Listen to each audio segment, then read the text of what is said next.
Hey guys, welcome back to the channel. Again, this is Berkfamily54comics. I'm Steve.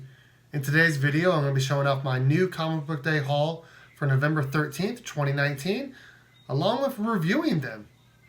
So, let's get right to the video.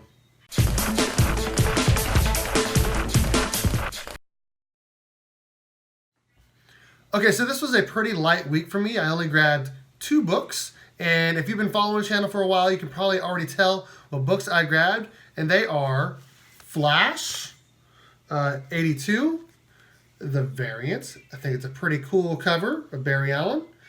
And then I also grabbed, obviously, Go-Go Power Rangers number 25.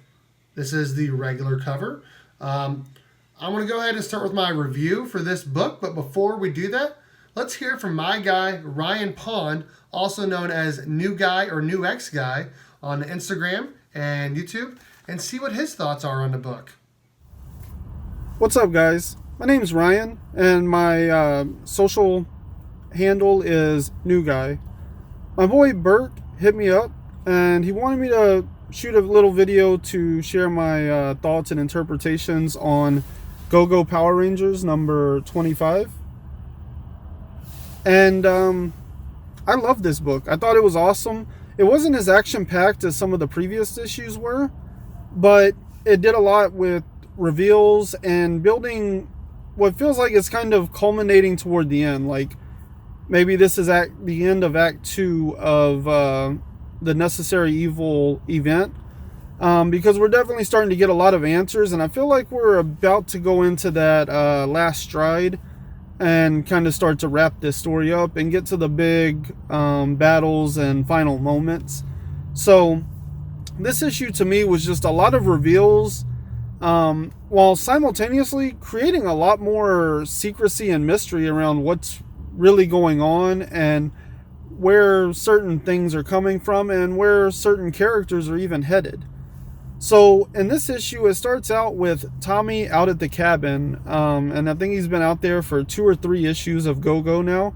So it was really cool to get back to him. We get to see that he's really not okay with not being a ranger anymore, but he doesn't want to admit that out loud, and so he's kind of running from the truth at this point. And his family kind of relates that to like a teenager that just got broken up with by their girlfriend or something. So we're seeing mature emotions mixed with kind of, teenager angst. And so I thought that was a really cool element that just reminds you of how old the Rangers really are. Because sometimes the writing has gotten so mature that it feels like they're older than they are. So from there, we learn that Jason is really not doing well with the all the information he has that's been unlocked by the emissary. And so it's pretty much making him physically ill and distracting him so much that he's not able to fully function as a human in a lot of ways. And so we see some signs of that showing up during some combat later, where he sees a flash of a memory and he's unable to fight back and almost gets taken out by a putty. We also get to learn that that Jason's not building the Omega Rangers that we know about in Mighty Morphin right now.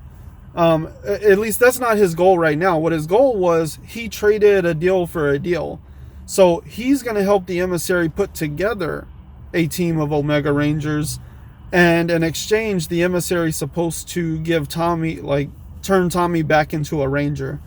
So that was an interesting reveal. You get Kimberly, she kind of blows Matt off for a meet-up date kind of thing.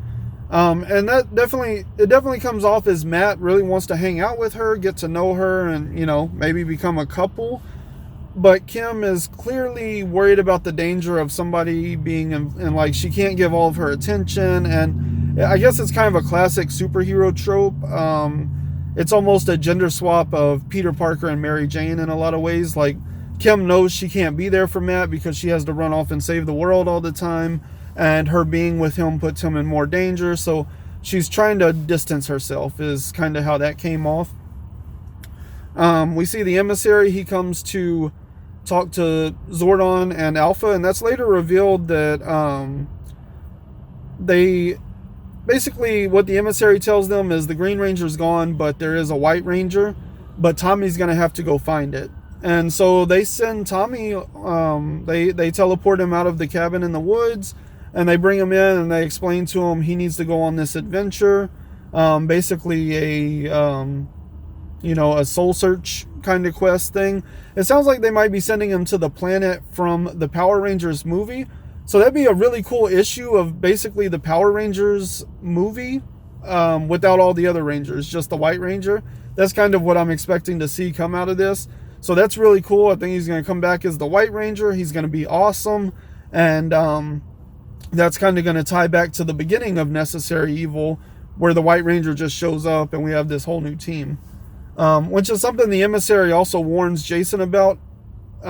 His request might cost more than he realizes. He may no longer be the leader of the team. So they're kind of alluding to everything that we already know, but like in these really cool ways.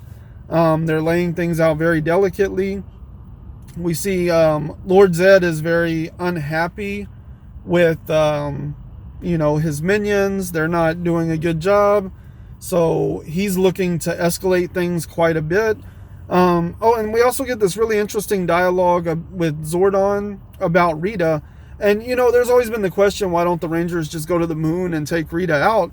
And it's because they have this code, they don't escalate the battle. But, like, what's the real root of that? And they kind of got to it here. Like, the reason they never did that was because Zordon, he always thought he was saving Rita, that he was bringing her back to the light, So I thought that was kind of an interesting conversation. It just kind of gave more credence to what he's always said about escalating fights. So that was really cool. And then we get a really cool reveal at the end. I'm not going to talk about exactly what that is, but it kind of explains some of the things that we know now about what all's going on. So it was a really cool issue. Oh, and we see Billy on Promethea with Grace Sterling talking about how he could have a scholarship. And some of the body language in those panels kind of indicated to me that maybe Billy is looking to grow up and move out of the Rangers at some point and maybe go on to work for Promethea and work with Grace and, all of that. So, yeah, I thought there was a lot of really interesting reveals in this book. Everything from, like, story reveals to character reveals. At the same time, it also did a pretty phenomenal job of creating even more mystery and raising more questions about where this event's actually headed. So, I, for one, really enjoyed this issue. I thought it was pretty perfect. It did everything that I wanted out of it, and I can't wait to see what happens next. All right, thanks a lot, Ryan, for sending me that video and giving me your thoughts on the issue. I personally loved this book. It had pretty much everything you could ask for. We had, Tommy as a Green Ranger at the beginning, right after he lost his powers. This whole story talks about basically how the Omega Rangers were formed and basically how Jason, the original Red Ranger, decides to put them together, and also how, it kind of dives deeper into how Tommy got the White Ranger powers and who gave it to him. He got it from the Blue Emissary, along with Zordon with this new power, and I was pretty excited about it. I think the whole storyline was really good. They talk about the secret base underneath the command center.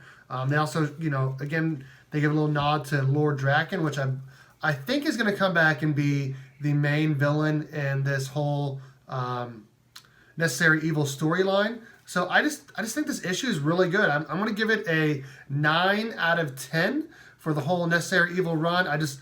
I think the whole run is about a 10 out of 10, but this particular book, I'm going to give Ryan Parrott a 9 out of 10, along with Sin of Grace. Giving it a 9 out of 10. Also, let's just talk about the art for a little bit. This art is just absolutely beautiful. Here's a couple of the faces here. I just think overall, I've been really, really enjoying the art. Look at this Blue Emissary. I mean, that's just gorgeous. So, yeah, I really like this book. Definitely gave it a 9 out of 10. And I'm excited to read the rest of this series.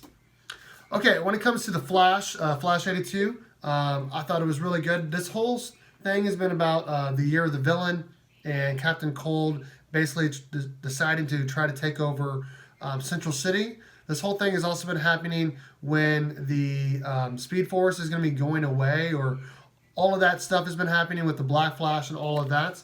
This storyline is basically how it's kind of like in the future a little bit about how the Rogues have taken over Central City. And what I really, really liked about this storyline or this book was the Captain Cold or Commander Cold from the future and Captain Cold from present were fighting each other. And they're kind of, one's a villain and one is more like a hero. So I really enjoyed that fight. Obviously, you can probably tell who won, and that was the original Captain Cold.